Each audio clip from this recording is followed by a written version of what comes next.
everyone, and welcome to First Pitch 305, the Marlins and Baseball podcast on LemonCityLive.com. I'm your host, Alex Aguirre, and thanks for joining me for Season 2, Episode 1 of First Pitch 305. You can listen to this podcast wherever you catch them, whether it's Spotify or Apple, and you can listen and watch this podcast on LemonCityLive.com. Now, for this first episode of Season 2, I just wanted to go solo on this one because I wanted to give my honest opinion and breakdown of the Miami Marlins offseason up to this point.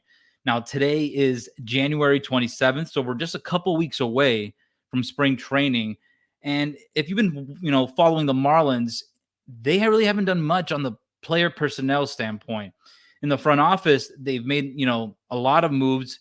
We'll get to that in a bit, but primarily people are going to focus on is the players and, any splashy moves. And believe it or not, the Miami Marlins are, I think, the only team or one of the few teams in Major League Baseball that has not signed a player to a major league contract. They've had some minor league acquisitions to invite to spring training, like Trey Mancini.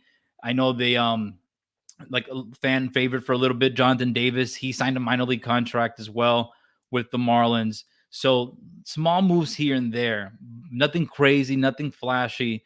So that's going to upset a lot of fans, especially coming off the season that they had. We're going to break that down as well. But let's get back now to the moves that they did make that garnered some type of headline, starting off with the departure of former general manager for the Marlins, Kim Ng. Kim was only here for a few seasons, but, she did propel this team to a higher level, a level that many fans like myself haven't seen in 20 years since their last real postseason appearance. She wanted a larger role with this team for good reason. She's been a huge pioneer for women in sports, especially in baseball, and she wanted to continue growing and expanding her role and experience. And who can blame her?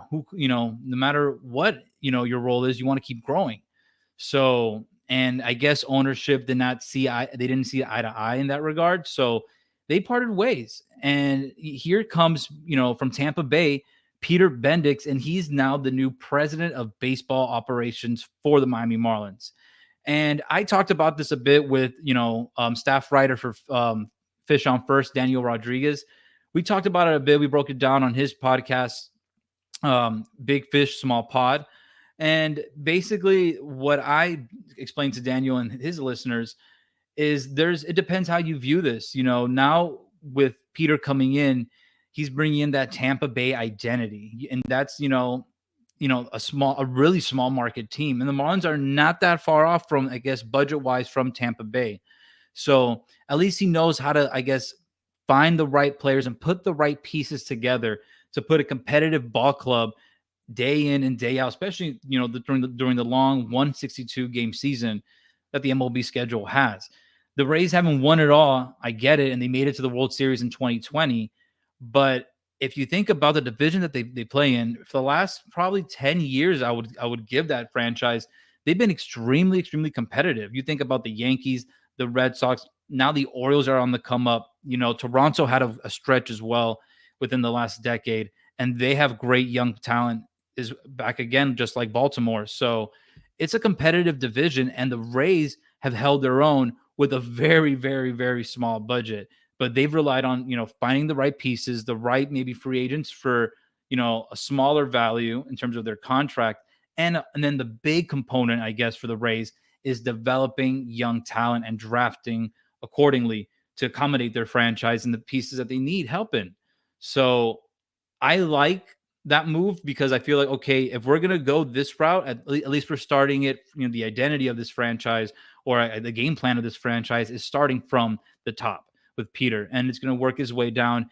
And hopefully, and I assume this will happen, it's great to have that cohesiveness with your manager and the front office in terms of a game plan, and with Peter coming in, my assumption, and I guess my strong guess is that the Marlins are going to be more of a stat heavy team. They're going to rely a little bit more on advanced analytics. And I'm sure Skip, like we've seen last year, just in his rookie year as a manager, He's coming off a National League Manager of the Year award. He has shown that he can bend and adapt. He can rely on the stats, go with the matchups need be, or let a pitcher get an extra batter to a reliever, get an extra inning, maybe send a hitter out there. Maybe he might not have the right matchup, but he's on fire at the moment, so give him that at bat. Stuff, we've seen him adapt and bend in his first year as a Major League Baseball manager. So as long as they're on the same page, Skip and Peter and the rest of the front office in terms of what the game plan is and what type of team are we really going to put together, and let's be realistic here with our budget and with our means, then I think things will be a lot smoother. And the Miami Marlins, they're coming off an 84-78 season, and they're coming off their first postseason appearance since 2003. And I just feel like, they played in the postseason in 2020, but I don't really count that, especially with the 60 games and everything. So realistically, I'm saying it's been 20 years, especially for the South Florida community. But the Miami Marlins, they're coming off an 84-78 appearance. They scratched and clawed their way into the postseason. And, they really had to put the right pieces and matchups together towards the end of that season, especially with Sandy going out, and he will be out for 2024. And so, just that grit and that determination to get into the postseason, and obviously it wasn't the postseason appearance that many Marlins fans would have liked to see, just that, all-out team effort to get to that point, that was extremely admirable. And as a fan base, you would want, the organization to build off that, to kind of ride that momentum. Obviously, this franchise can't solve their problems or I guess build off their success like other franchises can by adding more pieces, by going deeper and deeper into their pockets. So look at what Texas just did, but with their run, Marcus Semien, Corey Seager, like those guys are on massive, massive deals. And sometimes it works. We've seen it plenty of times. Like look what the Mets did this past season, that they try to assemble a team together, dump a boatload of money into all these players, and it doesn't work out. Marlins tried doing it in 2012, their first season as the Miami Marlins. They kind of did something similar, getting Jose Reyes, Heath Bell, Carlos Zambrano. The season before, they had John Buck. They signed him. They were coming up, they're unloading a lot of money, especially for their standards, for the Marlins standards. So it's never going to guarantee anything in terms of just buying players and seeing, putting it together and seeing if it works. Can it? Yes, but there's been plenty and plenty of examples that it doesn't. And then the Angels are another one. That one just came to mind right now, especially with dipping into their pockets with Ohtani. Now the Dodgers did even more, but they spent a lot for Ohtani, Trout, Anthony Rendon. Angels did it as well. Angels have done it with Albert Pujols, Josh Hamilton, C.J. Wilson. So it doesn't guarantee anything, is what I'm trying to say. So with Peter at the helm, and with Skip having a lot better feel of this team now after with the year under his belt, at least there is that type of, I guess, momentum with Skip there, and then Peter bringing that type of small ball, small market approach that I think hopefully, but I personally do think that it will benefit this team, because they're never going to be a type of lineup or team that's just going to out thump you and just out hit you like the Braves can, or so the Yankees Yankees can assemble a lineup like that. Look at the Phillies top to bottom. That's a dangerous lineup. So the Marlins have to find different ways to manufacture runs and get players on base, but bring them in. And getting to that, I guess, subject of bringing runners in and that thump in the lineup, that brings me to, I guess, the next subject that I want to talk about, which is some bright spots. I guess there is some light in this, I guess, dreary offseason for the Marlins when it comes to acquiring or signing players, or even making just moves in general. They were able to convince Josh Bell to come back, to opt into his contract, his final year of his contract with the Miami Marlins, which is great because he had an incredible tenure with the Marlins last season after he got traded from the Cleveland Guardians. And Jake Burger, he was another trade acquisition from last year. He had he was on a tear as well. Bell and Berger, that was just a great combo to have at the trade deadline to propel them. They were a huge reason why they got into the postseason last year.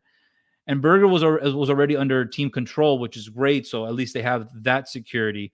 But Bell coming back, that's huge, because that leads me to talking about some player departures, and a big one from last season is Jorge Soler. He was their DH, and he was one of the premier power hitters in Major League Baseball. Over 30 home runs, especially in spacious Lone Depot Park, even with moving the walls in a little bit, still a fairly big ballpark. He was able to be that guy in the lineup, and I know Skip liked putting him in the two hole a lot, so that's fine. He was that guy to be always there, and he stayed healthy, which was huge, because his first year with the Marlins, he could never stay healthy, and then that just never got him in a good flow and rhythm.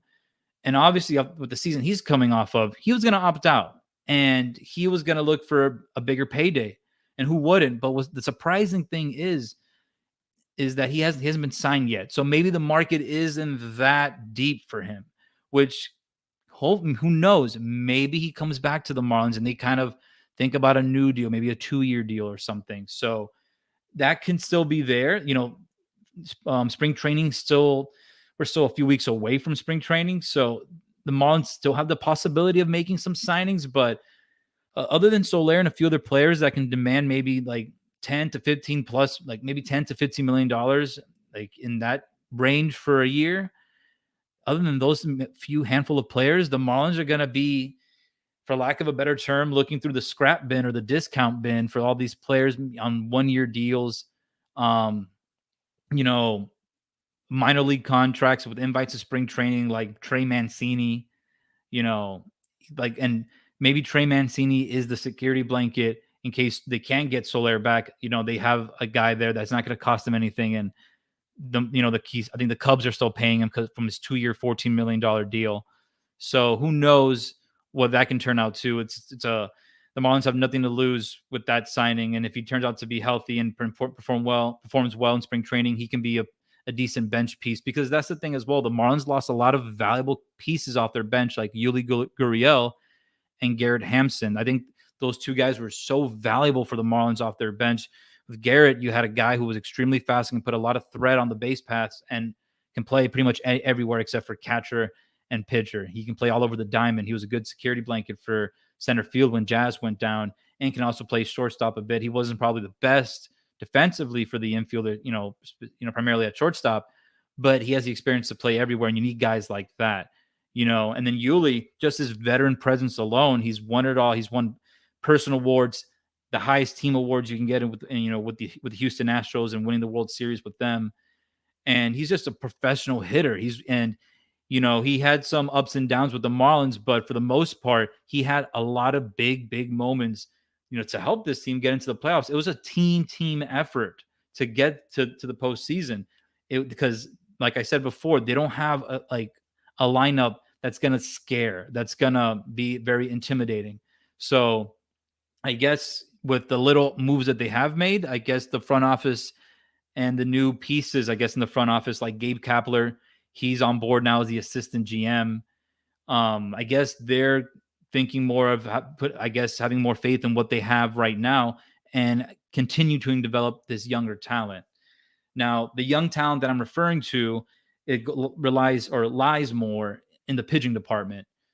I mentioned earlier that, and for fans who I guess don't know, or who don't follow the Marlins or baseball for that matter, Sandy Alcantara, their ace, their workhorse, their the 2022 Cy Young Award winner for the National League, he is out for 2024. He had a very shaky up and down 2023.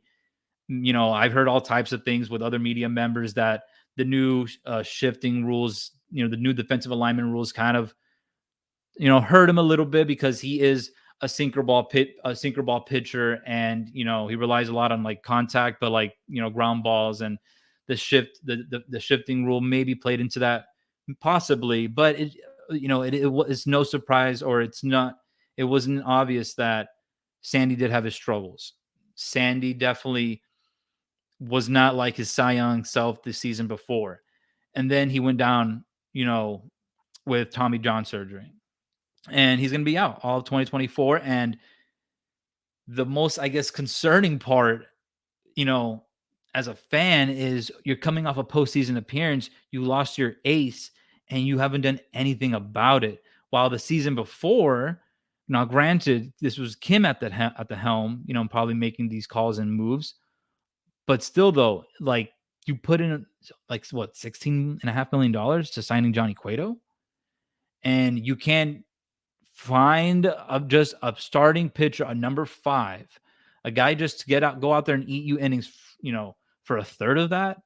Like, that's the part that's like, okay, what are we trying to do here? Like, these are all the questions that the fans are raising. It's, what is the goal of this franchise then? Like this, are we going to regress, or are we going to, like, just strip from the everything from the top down and start from scratch and literally try to replenish the farm system as much as possible? Maybe, because like I said earlier in the podcast, that's kind of the formula for the Rays' success was building a core with young pieces and pieces that they drafted and developed in the minors. And once they're ready, they have a core set, and then they sprinkle in these veterans that they can get on, friendlier contracts or cheaper contracts. But hopefully, in relying on, they can kind of, rebound their career, kind of, revive their career while they're playing in a Tampa Bay Rays uniform. And I guess maybe that formula is going to be brought down here to Miami. So we'll see when the season starts, and if they have any more moves left, if they want to make any more moves until we get to spring training. But as of now, there really hasn't been, other than Josh Bell, opting back in. Peter Bendix has made some moves. It's no surprise that they're with the Rays. The Marlins acquired Christian Betancourt, a catcher from the Rays, so he's going to be platooning the catching position with Nick Fortes. Jacob Stallings is out. So Christian Betancourt, Nick Fortes, that's going to be the platoon behind the plate. And then they also got a utility player, Vidal Brujan, and he plays infield and outfield. And that's great and all, but still, they still haven't addressed a glaring issue, which is shortstop. Last year, they went with Joey Wendell and John Birdie and that type, and Garrett Hampson, that type of platoon. This year, Wendell's gone. I believe he signed with the Mets. Hampson is gone. I think he's with Kansas City. And now we're left with John Birdie. And I love John Birdie. He's become a fan favorite and one of the longer tenured Marlins on this roster. But still, though, in my opinion, and people can correct me if they disagree with me here, but he's not an everyday shortstop. He's a great utility player, a guy to come off your bench and have some spot starts to, here and there. But to be an everyday shortstop, I don't think that is the right direction for this team. If you want to play Birdie every day, maybe at different positions to give a guy a break here and there, that can be something. But for, having him play shortstop at, he's the top of the depth chart right now at the position. They do have Xavier Edwards, Jacob Amaya as well, so I guess that is your core of possible shortstops for this team. But still, though, that is a tall task for those three guys to, man that position. And also, you need to produce offensively, because like I said before, the Marlins don't have a very, very dangerous lineup. Once you get past Berger and Bell and Chisholm, you lost Soler. And, Aviseo Garcia, is Avi going to produce anything? He's on the final countdown, like his last legs in terms of, I guess, how much patience this franchise is going to have with him. He's still owed $29 million, from his contract. So we'll see. I'm sure, if he's healthy, he's going to get as many reps possible in spring training to prove to this team that he still has something to offer. And as I mentioned on Daniel's podcast with Fish on First, he's kind of like my rebound candidate for this team. I'm rooting for him because players like that, I get it. He's only been like a one-time All-Star, I believe, but you don't last a decade plus in any pro sport if you're a bad player. And he's a lot, but prior to getting to the Marlins, I think he already had almost a decade of experience in this league. That doesn't, that counts for something. And I do give credit to that.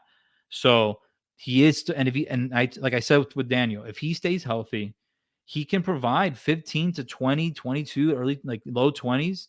He can provide that for this team. He does have the power, and he has shown that in the past as well with his numbers. He can give you 15 home runs if he stays healthy. And the Marlins do need that depth in the outfield, because right now in the corners they just have Jesus Sanchez and Brian De La Cruz, and that's pretty much it in terms of maybe Peyton Burdick. He's still in the Marlins farm system, so that's Vidal Brujan can play the outfield as well, but those guys are not going to probably give you double-digit home runs. Probably not. When in terms of, I guess, Peyton, because he hasn't really shown that he can play every day. And then Vidal Brujan, no, like I don't. That's very, very, very unlikely they can give you double-digit home runs. So Avi can be very dependent on. And other than that, though, Avi, Jazz, Bell, Berger, that's, I guess, your quote-unquote muscle of the lineup for this division, especially with the Phillies. The Mets, they still have some pieces there that can be a pretty competitive team. And the Braves, of course, they're the cream of the crop for the National League, and they're in the Marlins division. So it's just a lot of questions still need to be answered, but there are some positives still.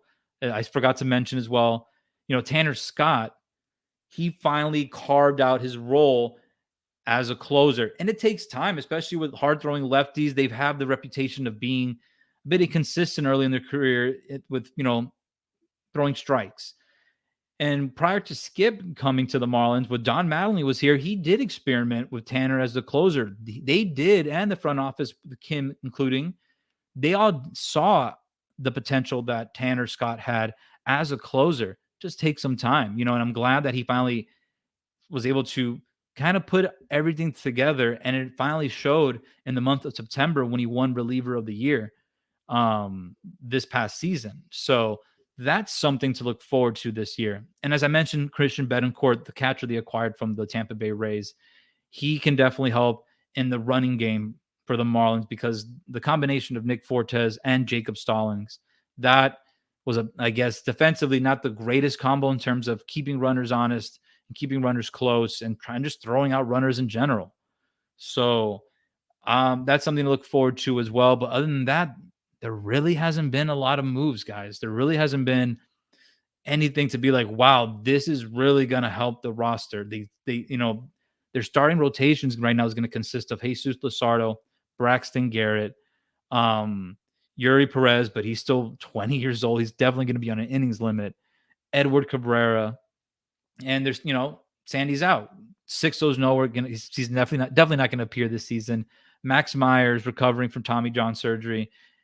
So they don't really have a starting five, like they don't really have a 5-man rotation at the moment. And that is concerning. So they're going to dip in more into their minors and try to rely more on that. And I guess, I'll conclude with this, or kind of round it off with this. But, hearing these trade rumors with Jesus Luzardo and Braxton Garrett, there's two sides of it. And this is how I feel about it. One side of this is, okay, like I mentioned earlier with Peter Bendix and that Rays approach. If you're going to trade these guys, they're going to obviously look for prospects, and then they're going to try to replenish the farm system. Okay, well, then you better be sure, or damn sure, I guess, that these prospects you're getting in return are going to actually, develop. And it's hard. It's a big ask, and it's so hard to predict. But hopefully, based off the experience that he's bringing from Tampa Bay, they can mold some players and be at least respectable, average Major League Baseball players. Because the Marlins have struck out plenty times, getting prospects and unloading big names like Stanton, Yelich, Ozuna. And they struck out on all the prospects they've gotten, except for Sandy, pretty much. So that can't happen, or else you're just going to delay this, I guess, rebuild or retool, I guess, for another 3 to 5 more years. So that's one thing. If you're going to trade him, then hopefully you replenish the farm system. But if you don't, okay, then you're going into this season with Jesus as your ace, which he can be. He has shown the potential and the promise that he can be an ace. Then Braxton as your number 2. But then, Edward, he's coming off a season that he's pitched the most innings in his career, in his young career. But now you're asking more from him. And then after that is what? Yuri Perez, your fourth pitcher, wherever you want to rank him, whatever. He's going to be on an innings limit. You haven't spent any money. You haven't signed anybody to fill out this rotation. And we're weeks away from spring training. So that's the concerning part about this team, is that, what are we going to do? So if they trade Luzardo and Braxton, fine. Then then at least fans know they're not going for it. They're going for another, I guess, rebuild. And if you really follow the Marlins, I think they kind of need it. I'm not saying they should, but if you want to bring in that Tampa Bay approach, they definitely need to do it. Then maybe trade Jesus and Braxton, because the Marlins farm system is in good shape right now. It's not a pretty sight. They don't have that much promise, especially trading Jake Eater to the Chicago White Sox to acquire Jake Berger. So that's another, piece of the farm system already, it's gone, and it's already been, and it's a thin farm system. So there are two sides of that coin in terms of either keeping Luzardo and Braxton Garrett or trading them. They're just rumors at the moment, but as of now, that is the number one and two, your numbers 1 and 2 starters for the Miami Marlins going into this season. And we don't know who else is going to, compete for this starting rotation. I know they, another minor league acquisition, they brought back Devin Smoltz, who is another lefty pitcher that can eat up innings. Oh, and I just forgot, about Trevor Rogers. When's the last time we saw Trevor Rogers actually be competitive on the mound? So we're going to rely on that. Is the Marlins are going to rely on, Trevor Rogers, Max Meyer coming off Tommy John, Edward Cabrera, being sent down up and down from the minors these last few years. Yuri Perez on an innings limit. Braxton Garrett, is he really a number 2? And Jesus Luzardo, is he ready to be an ace? Not trying to criticize all these guys, but I'm just trying to point out that from all those names, all those starting pitchers I mentioned, there's a question mark going into the season based off the role that they're being asked to play or to do. And let's see if they're ready for it. And hopefully they answer the bell. No pun intended with Josh Bell, but hopefully they can, continue this momentum. Daniel asked me from Fish on First if Marlins can be an 81 win team, which is 500. And looking at this roster right now, I don't see that happening. I really don't. Everything needs to go their way in terms of being health and everyone playing to just expectations. But that means that a lot of these players that I mentioned need to play above and beyond these expectations. It's a lot to ask for, especially a lot of players. If it's 1 or 2 guys, okay, maybe that can move the needle. Fine, that sounds more doable. But there's a lot of players that need to play way above their expectation in order for me to believe that this team can replicate their performance last year. And bear in mind as well that this team, I believe, won 84 games last year. Yeah, 84 games. And that's coming out of the All-Star break on an 8-game losing streak. It was horrific. If they didn't have that slump and another slump, I believe, later in the season, you're talking about possibly a 90-win season. And that's the amount of wins that they 90 or 92. That was the kind of mark that they had when they made it to the postseason in 97 and 03 and won it all. I'm not saying just because they got 90 wins last year, they were going to win it all. But 90 wins, it would have been a huge, huge benchmark to reach and accomplish. And, that's because they went on a minor slip last year. Now you can't afford, with the roster the way it is what I'm trying to get at, the way the roster is now, you can't afford an 8-game losing streak, especially coming out of the All-Star break. You can't. You got to play nearly perfect baseball, and that's a lot to ask for, especially now for a really, really, really young team. So that's going to, I guess, do it here for me. Alex Aguirre with First Pitch 305. I'm going to try to bring this back as much as possible. I know we had a bit of a hiatus in 2023 with the podcast, but I'm glad to be back, and I'm glad to be back reporting, the Miami for Lemon City Live covering the Miami Marlins. So I'm looking forward to that. And don't forget, guys, especially if you're watching the podcast, go get your shirts, your First Pitch 305 shirts. They're beautiful. I got to give a major shout out to Edwin Garcia. He's the one who created the logo for this shirt and for the show.